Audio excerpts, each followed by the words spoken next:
Kart 64 is the second Mario Kart game ever made. Super Mario Kart, well, being the first game, it was a 2D game, which is not necessarily a bad thing, where it's not like the most praised Mario Kart game ever.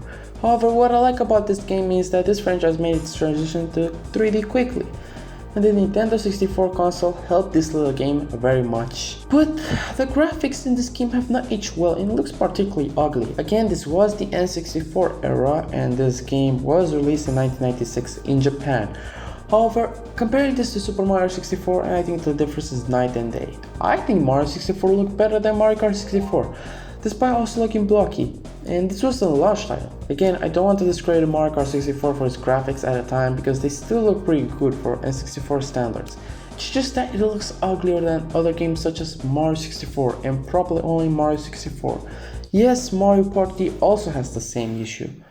The gameplay is not very good, it feels very slow paced when I don't think it is. The drifting in this game also sucks ass. I don't even think you can drift in this game. Actually, you can drift. I did see some videos where the player drifted and got short bursts of speed. So that means it is possible to drift in this game and that this mechanic exists. However, I don't know how to do that. In my playthrough of this game, I have never ever drifted because I didn't know how to. I don't need a game to tell me how to do that because drifting is a core mechanic in a racing game. It doesn't matter if it's Mario Kart or Forza Horizon or whatever the fuck, or hell, even Need for Speed.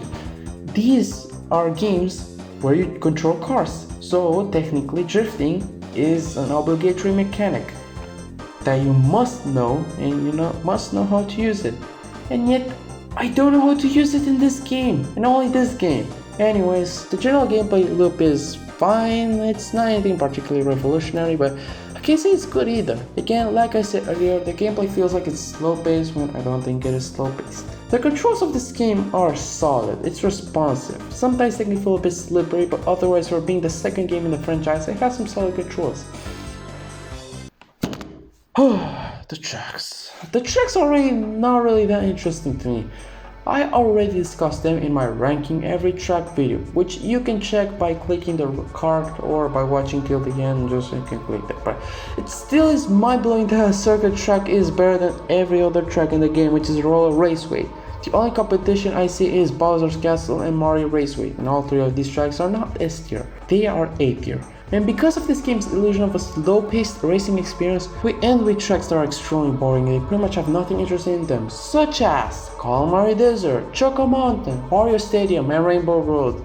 It hurts to say that a Rainbow Road track is bad and boring, because these are supposed to be the final tranche and they are, well, good tracks. But this is a reality. This track on the N64 is probably the worst track ever made.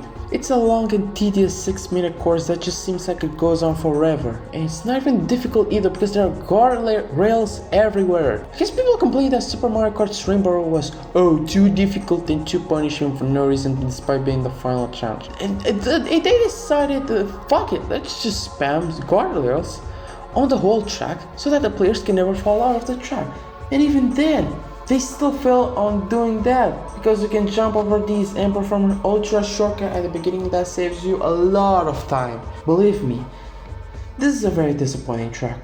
The idea of Wario owning a stadium wasn't revisited till DS because N64 Wario Stadium is also like Rainbow Road, boring and dull, except that instead of 6 minutes, it's 4 minutes of pain.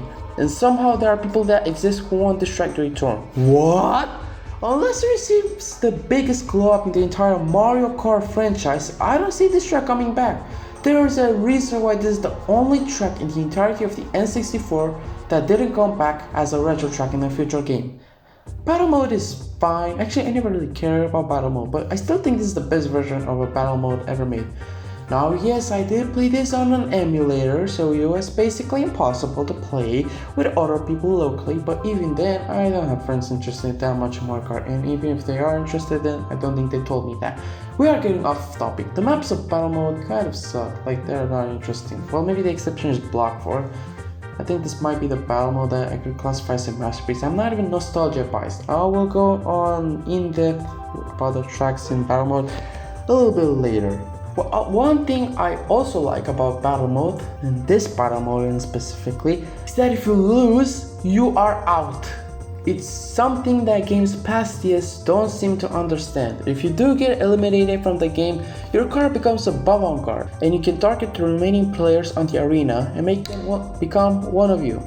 Something this cool that sadly never gets revisited in future Mario Kart entries. Since I talk about a battle mode, why not talk about the tracks from battle mode? Big Donut is kind of lame. Also, why is the music so happy? You're inside a big donut with lava in the middle. That's anything but happy. Double Deck is fine, feels like a second version of Block 4. Skyscraper kind of sucks. If you fall for what it feels like eternity. Really, the only good battle mode track is Block 4. Why is it Block 4? I don't know. It's just that good. It's probably the best battle mode track out there. And that's it for battle mode. Let's talk about the item distribution. It's so gosh darn random. I have seen people pull a lighting in 3rd place, stars in 2nd place. Like, what the hell is this? Speaking of items, let's talk about the red shells. Specifically, the red shells. The red shell and the triple reds are considered to be the best items in the entire franchise. But Mario Kart 64 is the polar opposite of the franchise because red shells suck in this game. Why are they so bad? Unless you are like almost next to someone, you are never going to hit someone with a red shell because they go out of their way to go off-road and bump into geometry to then disappear. Like, how did you manage to make the red shell so bad in this game? Another item that I want to talk about is the blue. I barely saw this item in action. It's like it doesn't exist despite being in the game. This item is an enigma. Who knows, maybe I did pull this item more than once and I don't remember.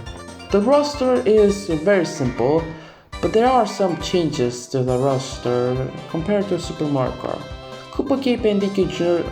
don't return, and they are not in this game anymore. Instead, they are replaced by Wario and DK.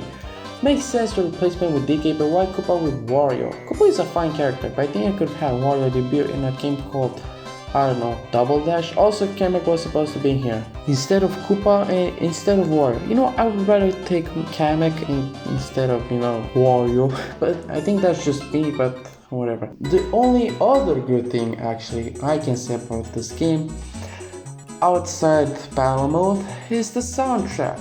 But this is Mario Kart, so it is to be expected. That's everything that Mario Kart 64 has to offer.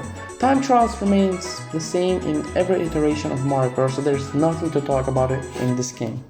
Mario Kart 64 is a definitive upgrade and a solid sequel to Super Mario Kart. However, in today's age, this game will always be a mediocre Mario Kart game, and even a Mario spin-off game in general.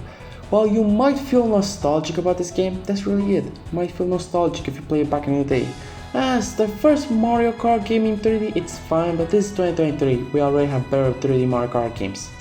However, that doesn't mean I'm trying to discredit Mario Kart 64 because while not the best, you might still have a little bit of fun with this one. And after all, it is the first Mario Kart game 3D.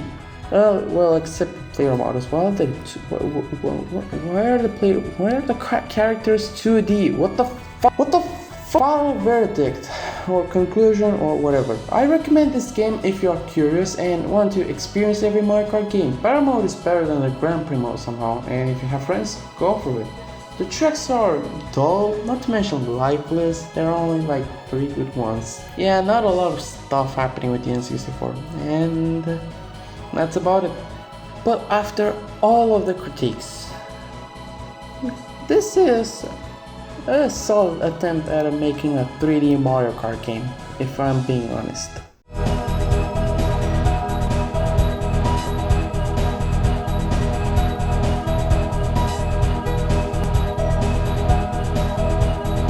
Hey, you very good! See you next time!